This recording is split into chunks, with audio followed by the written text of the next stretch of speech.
ప్రెగ్నెన్సీలో కుంకుమ పువ్వు. చాలామంది ఆల్మోస్ట్ ప్రతి ఒక్క గర్భిణీ స్త్రీ నేను కుంకుమ పువ్వు వాడొచ్చా అని అడుగుతూనే ఉంటారు.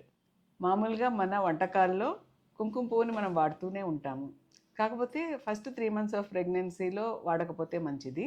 తర్వాత కుంకుమ పువ్వులో కూడా చాలా కల్తీలు ఉంటాయి. మంచి కుంకుమ పువ్వుని వాడవచ్చు. అది కొంత అరుగుదలకు ఉపయోగపడుతుంది. రాత్రిపూట కొంచెం పాలలో వేసుకొని తాగడం వల్ల మంచి నిద్ర కూడా వస్తుంది. ఎక్కువగా కూడా వాడకూడదు. ఎక్కువ అవటం వల్ల దీనివల్ల యూట్రైన్ కంట్రాక్షన్స్ వస్తాయి. అందువల్ల ఎక్కువ కూడా వాడకూడదు. 1 గ్రామ్ కంటే మించకూడదు. 5 గ్రామ్స్ కంటే ఎక్కువైతే దాని సైడ్ ఎఫెక్ట్స్ వస్తాయి.